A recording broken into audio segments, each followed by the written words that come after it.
This is the Tinker Toy Project Part 2. If you haven't seen the first one, I highly recommend going and seeing it first. Welcome to the Art Project. If you're new here, please subscribe. If you enjoy this video, if it's helpful, please give it a thumbs up.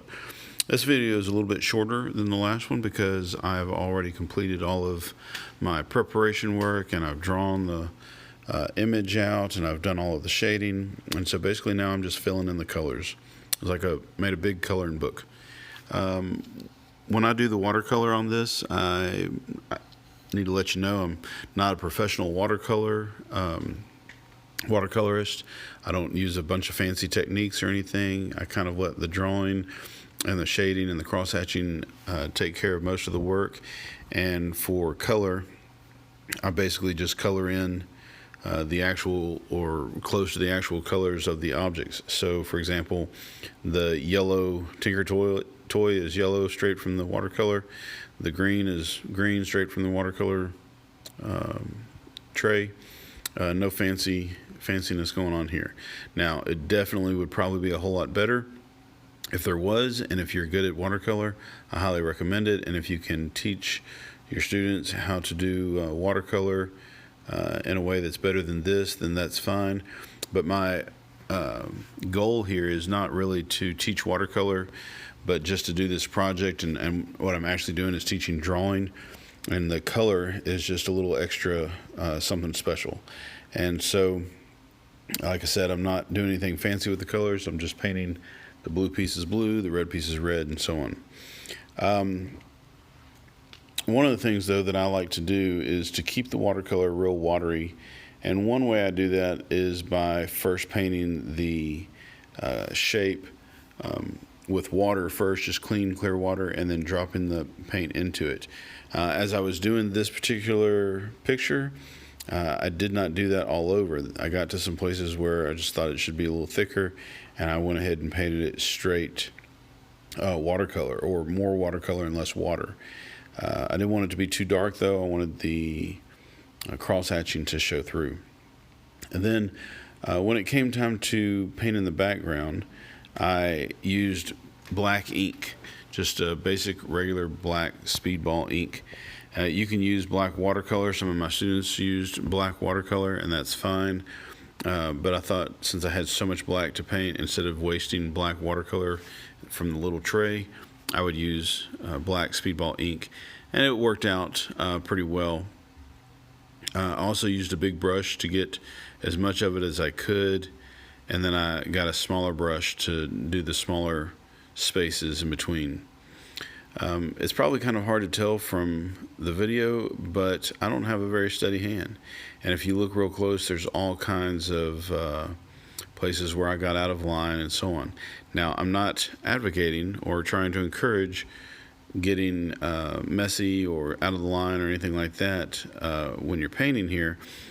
Try and do it the best that you can.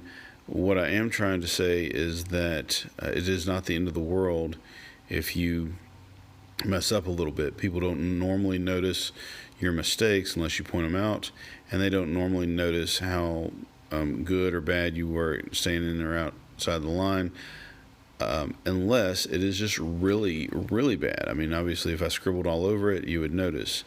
I'm doing the best I can to keep it inside the lines and keep it nice and neat, but it's not the end of the world if you get a little bit out of line. So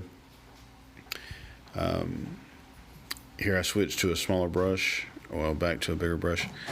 When I got done, or when I thought I was done with this and I hung it up, took a picture of it, sent it to my wonderful wife, who is not as colorblind as I am, and she recommended that I put some red, some more red in the top half, and by top half I mean what you're looking at on the left.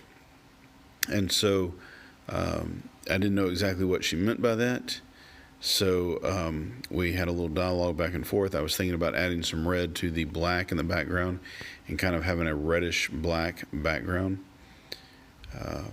but after talking about it and thinking it over, decided on making one of the pieces red, and I think that that was probably sufficient. But I also went back with the yellow, and I made the yellow a little bit brighter You'll see this in a few minutes. I made the yellow a little bit brighter on some of them, and I also made more shading, did a little more cross etching on top of the watercolor. Something that I noticed that you may want to pay attention to is that it will look, really good when you're done with the watercolor, but if you go back and you cross hatch in a few more places with your Uniball pen or whatever you're using for ink, you'll notice that the watercolor covers up the black ink a little bit, making it a little bit dull. So going back with the cross hatching with the Uniball pen, I think made a lot of difference. So like I said before, here I am bringing out the yellow a little bit more, making it brighter. You can always, by the way, you can always make these colors a little bit brighter, but it's hard to take the colors off on this drawing paper. If you're doing watercolor, which I highly encourage, it might be a little bit easier, but we did ours on drawing paper, and so you cannot erase the watercolor like you can on watercolor paper. So so here I am going back and cross hatching some. I'm pretty pleased with how it turned out. If you look at the black, you can see now in the black where it's dried, you can see some of the overlapping of the ink marks, and that's okay with me. I kind of like that. If you want a more solid black background, you can put another coat of black on the background, and I may do that eventually. Anyway, so please, if you enjoyed this video, don't forget to hit the thumbs up. I need those thumbs ups to help my channel.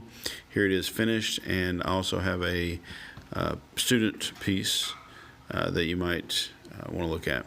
So now it is your turn. Go make some art.